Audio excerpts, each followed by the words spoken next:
So for the people who have already arrived, we'll continue to sit for another 5 or 6 minutes. Hopefully other people will find their way to this stream after our initial stream got, for whatever reason, disconnected. So we'll just settle into our practice for these moments.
And one of the themes for the meditation this morning is the attitude of mind, or the quality of mind we might call equanimity or balance.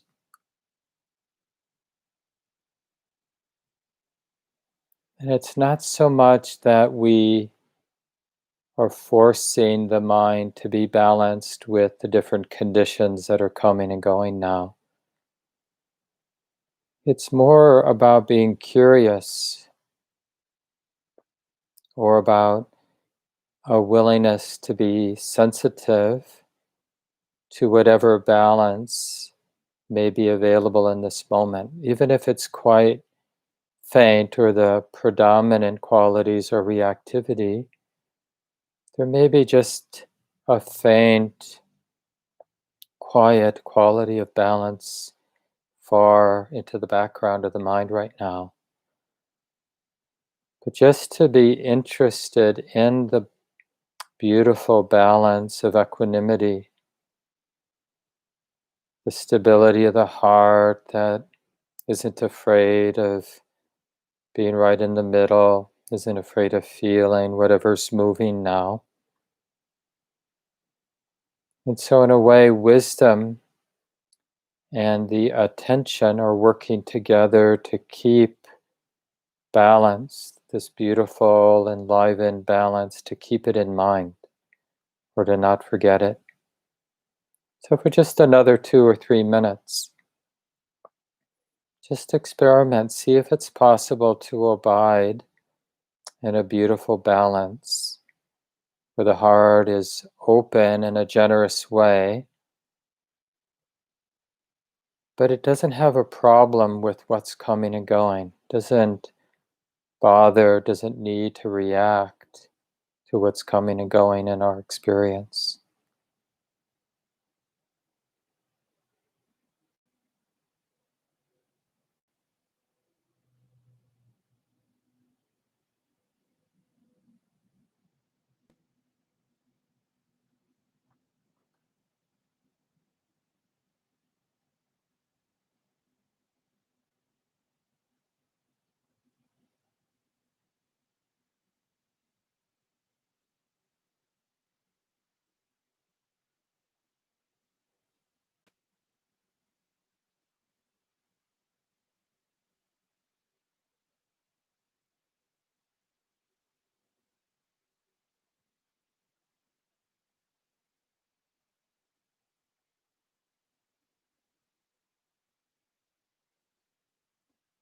And then again, remembering the words from the chant we did earlier. And it's okay, it's actually really good to adapt and adjust the words so that they feel right in our own heart. I will abide, pervading all quarters, with this heart imbued with equanimity, this beautiful, enlivened balance. Above and below, everywhere and every way, I will abide, this heart pervading the all-encompassing world with balance, the generous balance, generous, balanced love, tenderness, free from all ill will, free from fear, free from any need to control, but not afraid to engage. I will abide, pervading the all-encompassing world with this enlivened balance, abundant, exalted, immeasurable, without hostility and without ill will.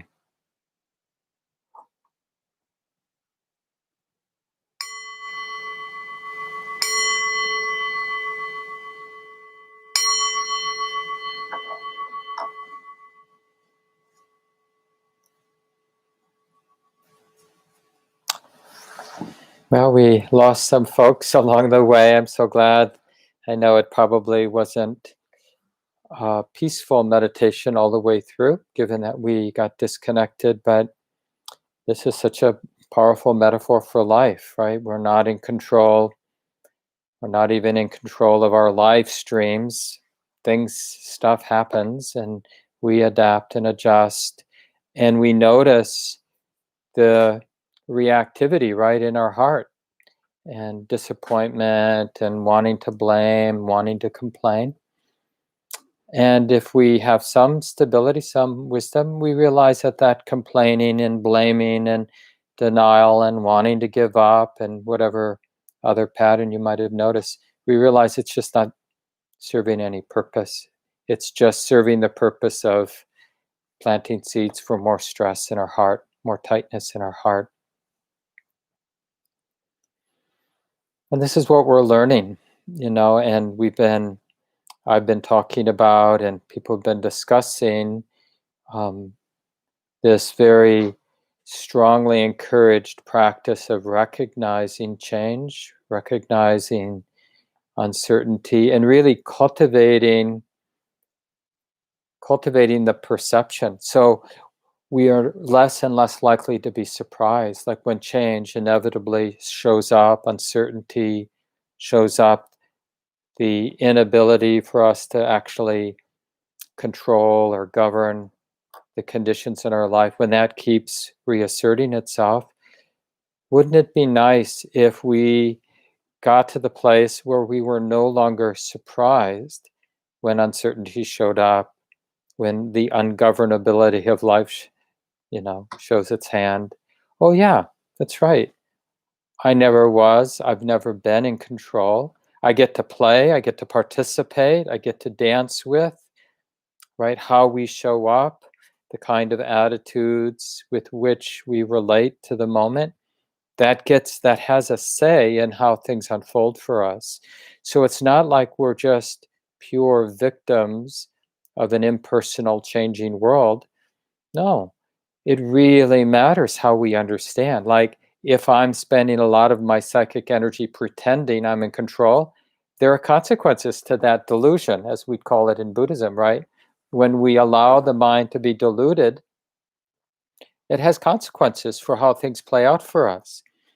If I instead cultivate, like I've been talking about, and the Buddha strongly encourages us, if we've been cultivating these perceptions of change, the ephemeral nature, perceiving the uncertain nature, perceiving how unsatisfying, like it doesn't give the ego what it wants. The ego wants certainty, it wants solid ground, it wants something that's dependable, but we don't get that, and that's unsatisfactory. So if we keep that in mind, that things are changing and uncertain and ungovernable, that that's not satisfying, and that as things are changing and unfolding, that conditional unfolding isn't very personal, because there are so many causes and conditions. Many of the causes and conditions we can't even discern. They're so subtle or so, not apparent to us. But that doesn't mean it isn't lawful or conditional. It just means it's very complex, the lawful, conditional unfolding of our own mood, let alone politics or this or that, different aspects of our lives, how we get along with our partner or how we get along with our friends and family. These are conditional, natural unfoldings. And the thing that we're encouraged to pay attention to is how our life actually changes. So when I'm keeping those perceptions front and center, in Buddhism we just call this Dhamma or Dharma, the way it is, right? The way it is under the surface level is, oh, things are changing. Everything has always been in flux. It's always been this continuous activity of our mind and body. That's what experience is. It's a river, it's a flow. And so when we train our heart to keep this in mind, things are changing.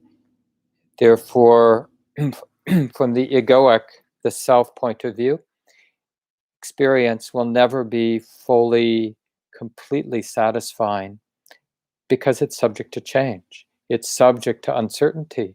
That's the essential quality behind everything. And that this uncertain, changing, unfolding is natural. It's impersonal. It doesn't belong or refer back to a me. It's part of this very profound, interdependent, natural unfolding of causes and conditions. And we can either align with that, the truth of the way it is, the way, the Dhamma, the way it is, the way things are, or we can, in a sense, fight it or choose to be deluded, choose to be in denial. And of course, that's where our habit energies tend to pull us back into the habit of denial. And when we're that way, the way we perceive and make sense of the world, it changes. So whenever it looks like I've been able to bend the world to my will, then I highlight that, right? Like, oh yeah, I can make stuff happen. If I can make this happen, then I can make everything happen the way I want it to happen. And then when we get too much of the other message, like I do exert myself, I participate, I engage, I try to control, and things don't go my way, then I might have this other idea that the world is against me, the gods are against me. It's not fair. Other people, they get what they want in some permanent, meaningful fashion, but not me. And then I'll cling to that idea as if that's a permanent truth, as opposed to cultivating these perceptions, right?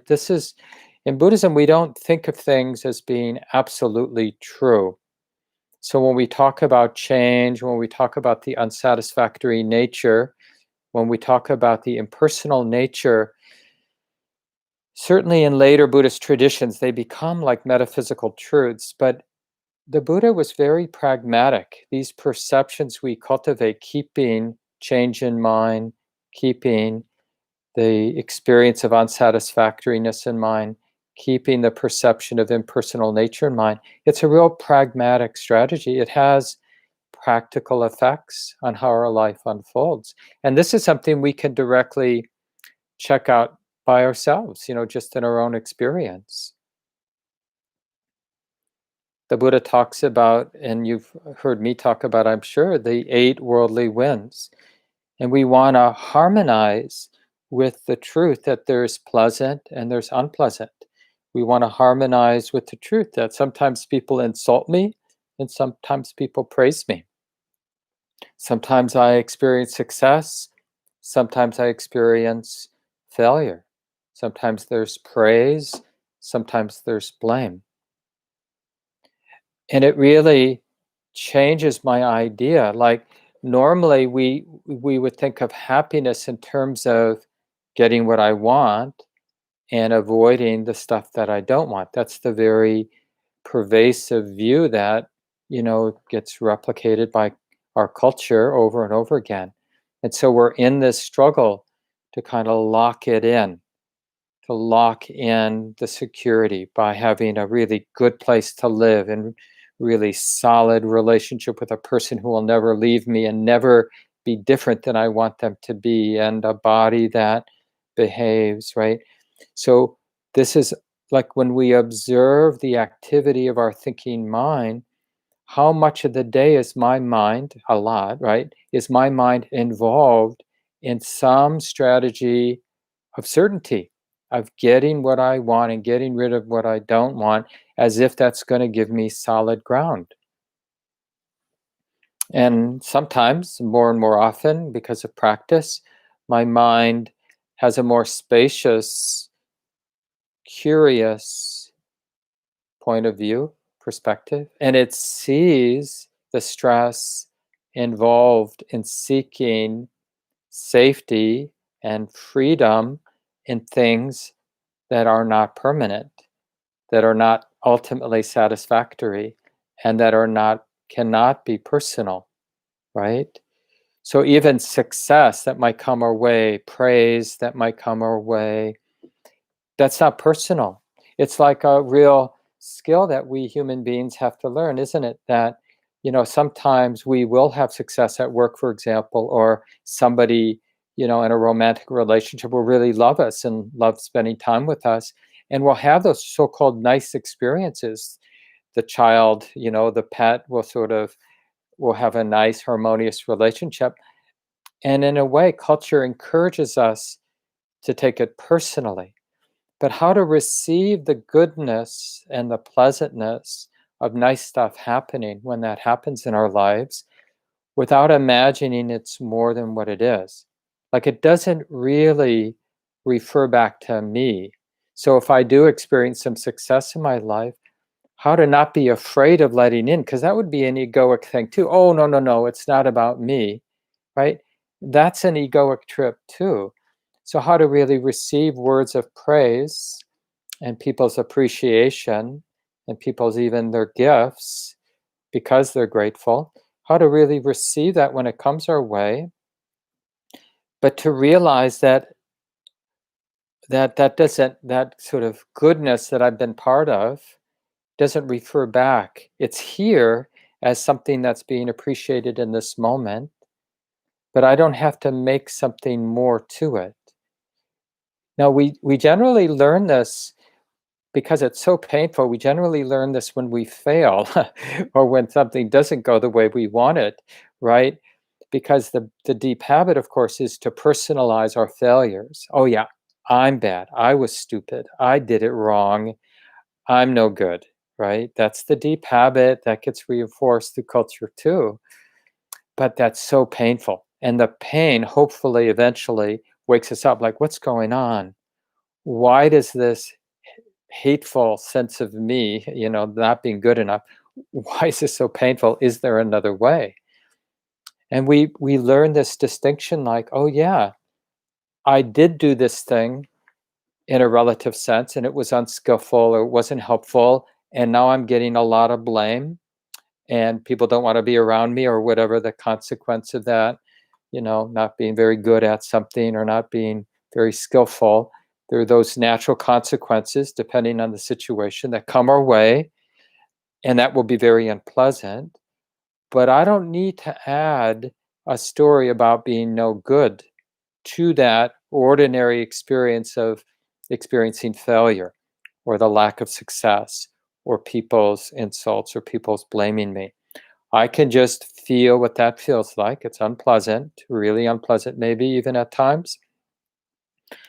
But I don't have to construct the sense that this mistake that was made refers back to me.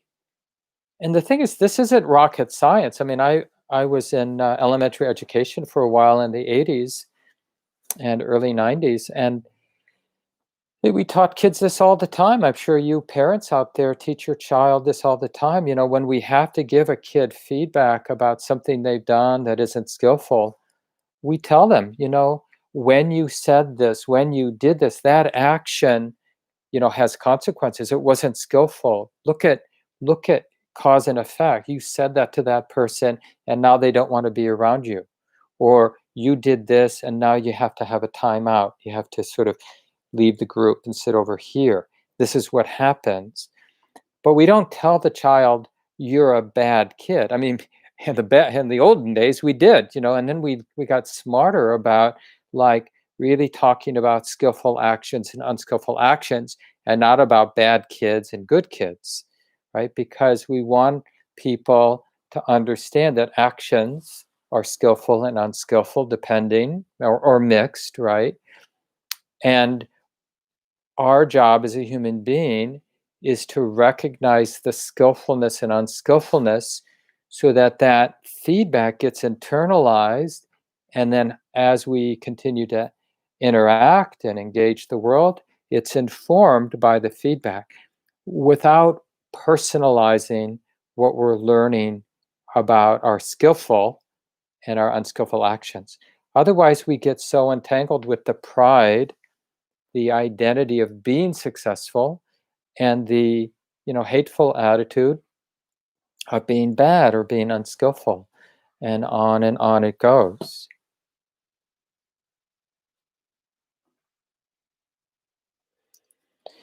And so the Dharma, the Buddhist teachings, and this practice of using experience as our ultimate teacher.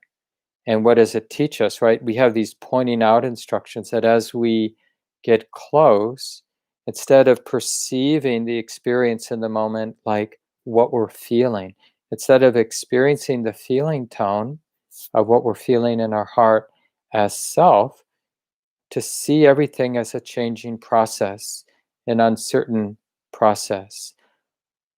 And in that way, it's unsatisfactory.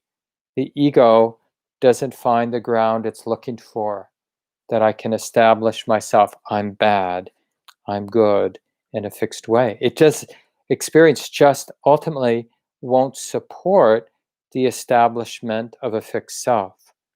And so in that way, that's why the Buddha says, like, notice how it's unsatisfactory from the point of view of a fixed self. Notice how impersonal what's happening is, that it's just the natural unfolding of so many causes and conditions. Keep those perceptions in mind, and something begins to get teased out of the heart, which is that deep habit of fixating, of clinging. There's a famous teaching that Ajahn Chah gave to Ajahn Sumedho, one of his senior Western students, where he said, not moving forward, not moving backward, not standing still. So he's paraphrasing one of the teachings from the Buddha. So by not moving forward, Sumedho, this student of his, by not standing still, by not backing up, this Sumedho is your place of non-abiding. Because we're always looking for a strategy to be happy, but from that self point of view.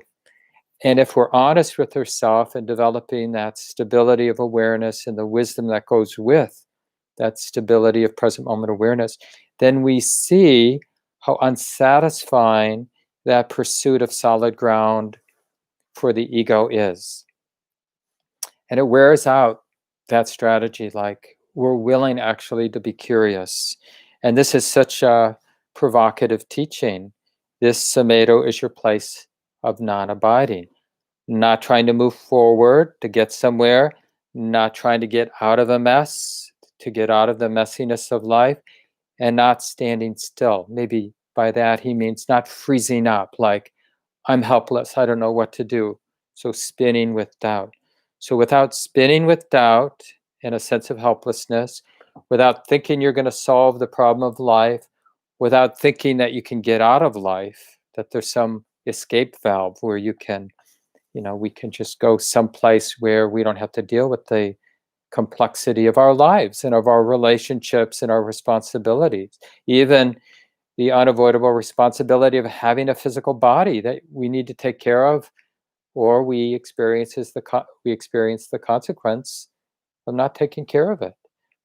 So in a way, we have to submit. That's why there's such a big deal in the Buddhist teachings about learning how to fully, completely embody our lives. And we talk a lot about the body because it's the most concrete way to come in, make peace with the reality of our lives. As one of my teachers talks about, Buddhism, the teachings of the Buddha, it's not optimistic, but it's also not pessimistic. It's realistic. And this emphasis on embodiment and being embodied makes us more clear about the movement of feeling, like, oh, I'm feeling good, or I'm feeling bad, or I don't know what I'm feeling. But it's just moving that feeling tone. And when we're not wise, we basically tell ourselves a story based on whatever feeling tone we have. So if we're feeling a lot of pleasantness, then I'm going to start telling myself a story. Oh, you all love me, you know? So I feel good. And my good feeling is because you love me. And then immediately I'm in this sort of precarious place because if you stop loving me, I feel threatened by who I'll be if I sense that people don't like me. So when we learn to embrace, learn to come into the body, learn to open to feeling, learn to open to the activity of our thinking mind, worry, planning, imagining, fantasizing, wanting revenge, raging, all the different reactions and different psychological patterns that we just picked up along the way through the conditioning process of being raised in our families and being raised in this culture and in our particular cultural location as a white man, a straight person, this person, that kind of person. We've all been conditioned through genetics, through the culture, through our families, through the mental tendencies that arrived through many conditioning processes. And here it is, and we're having an experience. And one of the most provocative and relevant aspects of our experience is this emotional feeling tone that is like a powerful river that we don't really understand. And then we get in these deep ruts of telling stories, having views about who I am or what's what based on feeling tone. There's a really interesting story. I remember a long time ago, Wendy Morris, some of you know Wendy Morris, a long time teacher and leader in our wider Insight Meditation community here in the Twin Cities. But I remember when Wendy was teaching the children's program way back, probably in the late 90s here at Common Ground. They did so many riffs on this old, I think it's probably originally a Chan or Zen story from China, but it's about a farmer struggling like a lot of farmers do to just get by, and not that wealthy, just one workhorse. And then one day that workhorse ran away, and all the neighbors came to the farmer and said, "Oh, too bad about that horse running away. What are you going to do?" And this farmer had some wisdom, and they said, "Well, who knows? Who knows how this thing's going to play out?" And they thought, "Wow, that's pretty equanimous for that farmer. It's this person's main, workhorse just left, and they got crops to sow and so on and so on. And what are they going to do?" Well, sure enough, a few days later, that big horse came riding back into the farm, and along with it came several other wild horses, which they were able to corral in the fenced-in area. And now, instead of one older horse, the farmer and the farmer's family had several younger, powerful horses to train and to put into service on the farm. And you can imagine where the story's going. The neighbors come and they go, "Oh, you are so lucky. You didn't have any horses. Now you've got 4 or 5 horses. Oh, what great fortune." And the farmer, being wise, said, "Well, who knows? Who knows how this thing's going to play out?" And a few days later, the daughter of the farmer was trying to train the wild horses so that they could be used on the farm, and got thrown off the horse, and they broke their leg. I think it was a son, because the next part of the story. So there they are. One of the main children of the farmer now with a broken leg, and the farmer was really dependent on this elder child to help with the farm work.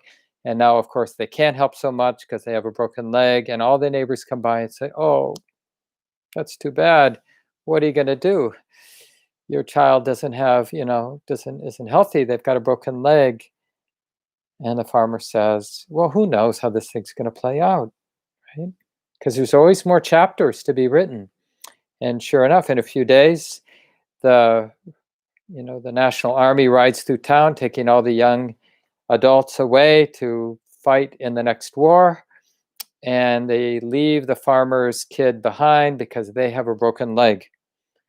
And the neighbors come by again and say, "Oh, you are so lucky.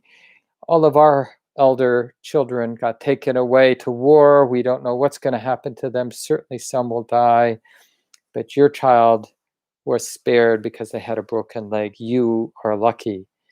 And the farmer says, as you know, "Well, who knows how this is going to play out? Yeah, maybe so, maybe not. Who knows?" And this is a fun example of living in harmony, harmonizing with the ordinary and very deep truth of change, of uncertainty. So we're either going to make uncertainty a problem, like from an egoic, self-centered point of view.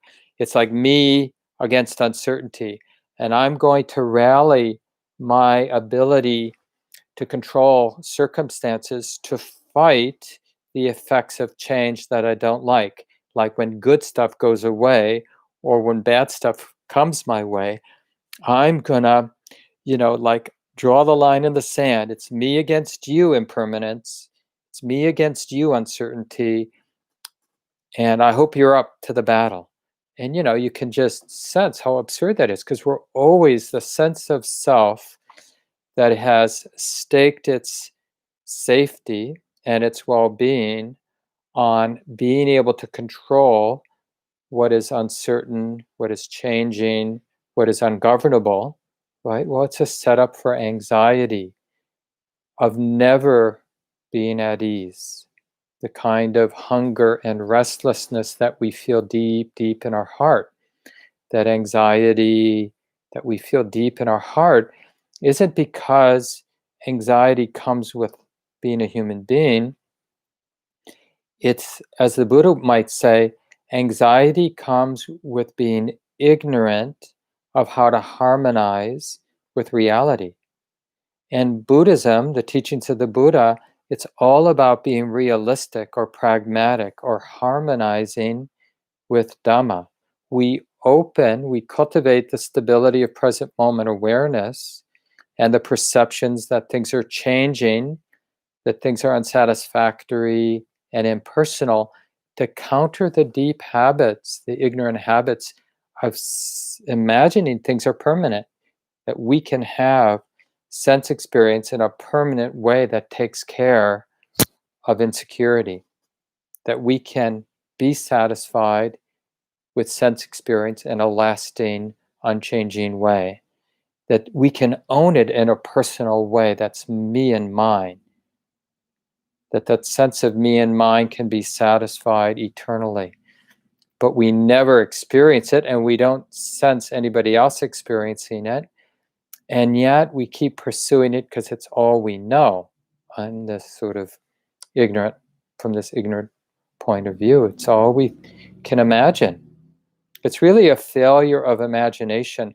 And the Buddhist teachings are really a way of opening up our imagination to imagine this other possibility of, well, perhaps I can practice harmonizing with the way it is.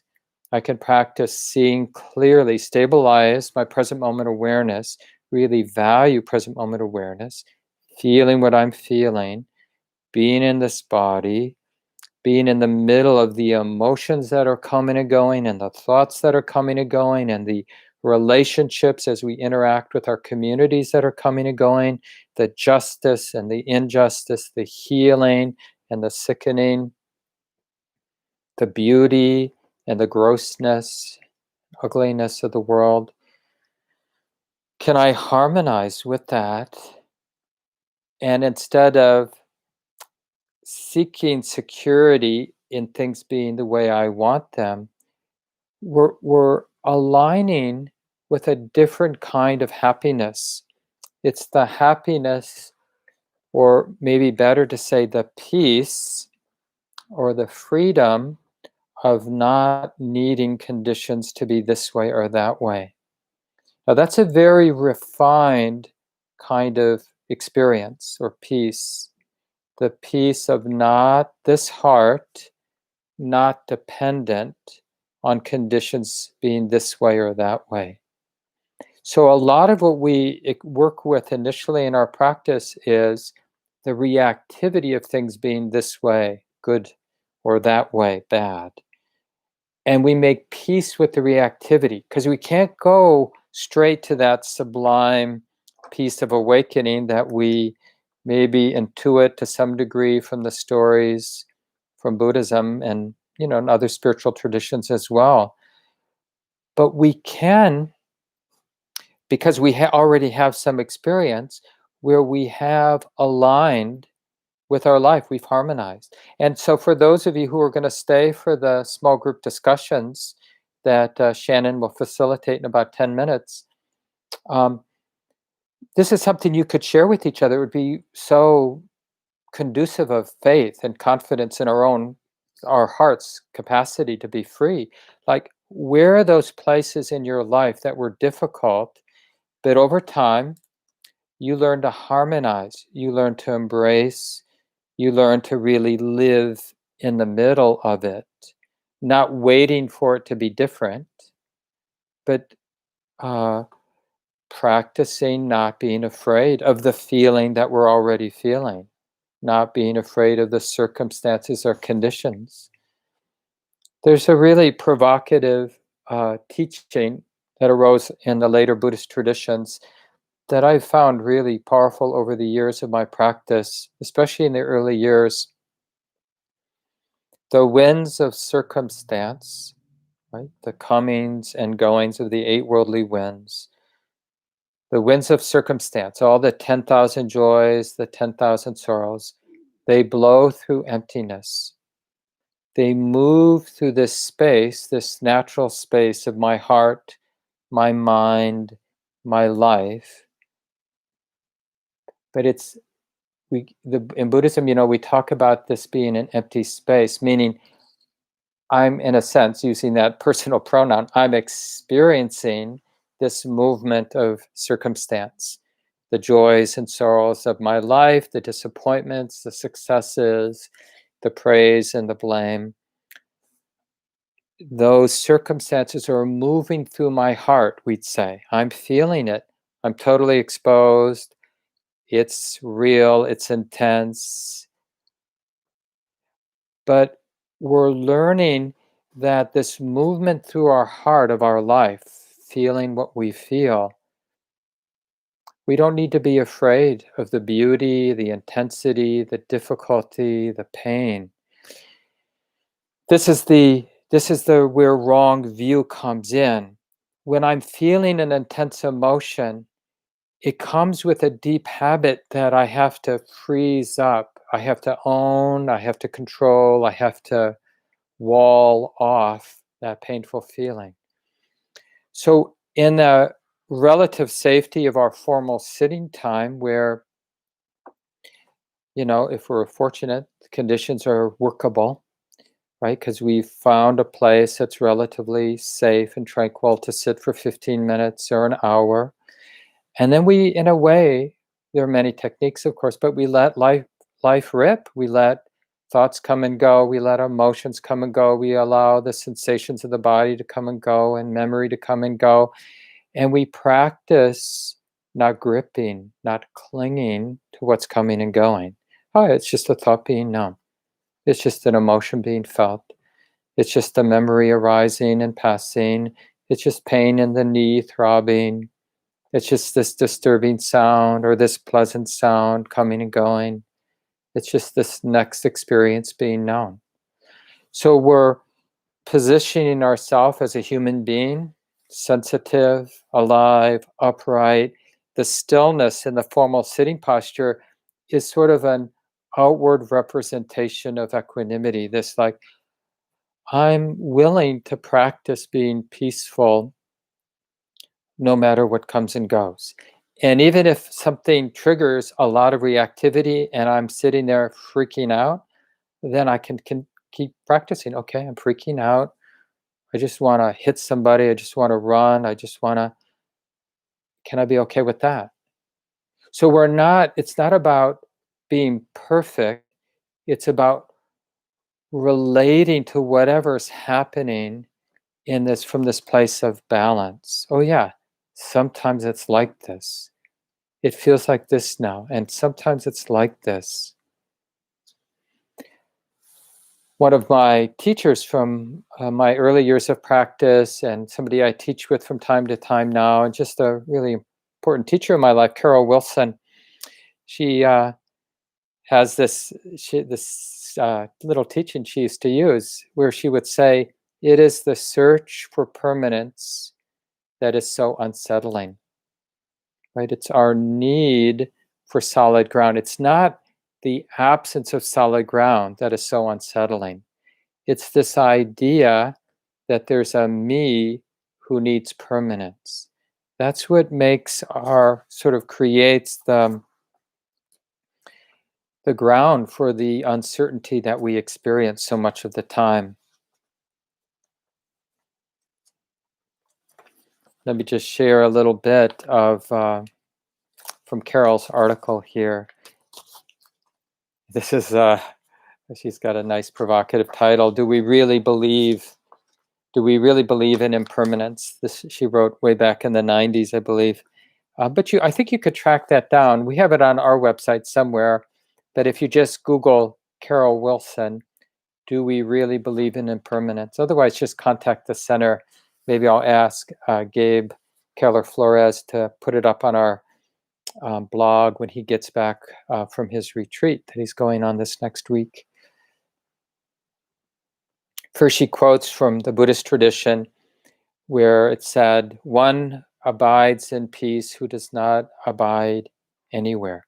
Because when my heart has been trained to be open and aware and noticing what's coming and going, then for a while, maybe even for minutes at a time, my mind has abandoned the need to establish myself as the observer, as the one who knows. So there's just the stream, the flow of experience being known, experiencing being known, experiencing being known, right? So in that sense, there's not a knower or an observer, there's just knowing.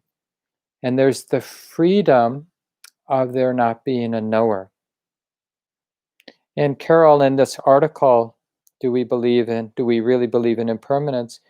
She just asks the question, or uses the simile rather, of being in prison and content to endlessly rearrange the furniture in our prison cell instead of walking out the door. So let me just read a little bit here. We can get so wrapped up in our search for a peaceful abiding, in our search for happiness, that we overlook the possibility of just letting go of the search And we can let go of trying to find peace, of abiding. Let go of that constant toing and froing between pleasant and unpleasant, liking and disliking. Let go of the ongoing effort to manipulate experience. We are so involved in our judgments, our reactions, our assessments, our interpretations, our cognitions about anything that is happening, that we're often not even in touch with what is actually happening.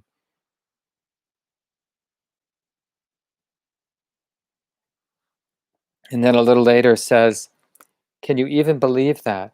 And not merely believe it, but trust it enough to look for yourself. The freedom of heart, of mind, has nothing to do with phenomenal experience, with what phenomenal experience is arising or passing, and whether we like it or not. It has everything to do with the immediacy, totality, openness, vivid presence. And that requires, in that moment, total acceptance. Total acceptance doesn't mean resignation. It doesn't mean, okay, whenever bad things happen, I'll just sit here and let people walk all over me. It means in this moment, this is happening. It cannot be changed. It's already happening. Can I be totally present and alert with it, without resistance, without clinging in that moment? And this is just a more intricate way of saying what the Buddha says. It's such a pithy, powerful statement that I use just to kind of reground myself. The supreme state of sublime peace has been discovered by the Tathagata. That's how the Buddha referred to himself, the Tathagata, the one thus gone, is how it can be translated. The supreme state of sublime peace has been discovered by the Buddha, namely liberation through non-clinging, which is just another way of saying being present, being open, being intimate, and really trusting that we don't have to make something, add something to that. And this is what we're practicing all day long, and this is what we practice in our sits. So hopefully some of you might be interested in staying. I see that Shannon is there, and maybe we'll put the link. I'll keep the live stream open. So those of you who would like to be part of small groups for about 20 minutes, I see Gabe just put it in. You can go ahead at any point and click that link, and that will take you to the live stream room, and Shannon will divide you up. There's a couple announcements that I want to make. Tonight and tomorrow, this afternoon and tomorrow afternoon, there is a training. Who knows what will happen with the election and after the election, but from time to time, there are really important reasons to get in the street or to show up, to speak truth to power, to do what needs to be done to protect things that are important to protect. And it's really good as people who really connecting with these teachings from the Buddha to understand how to do that from a place of compassion and this deep valuing of non-harming. Because so much of interventions in our personal lives and in our wider community lives really come because anger has been triggered or greed has been triggered. And so we, in a way, we can feed the problem we're trying to address. So how to show up in intensity with this commitment to non-harming, how to do what needs to be done, say what needs to be said without planting seeds for more suffering. So there's a training this afternoon. You can look at the Common Ground public calendar. And there are several other programs that are coming up where we're really balancing the work we do on the cushion in our meditations with the work we have to do when we're in relationship with the wider world. And just showing up for what is moving in our wider worlds. So take a look at our calendar, get on our weekly email list so you get the program announcements. Some of these might make sense for you. Really nice to be with everybody today. Thanks again, Shannon, for organizing the small groups, and hope to see you next Sunday.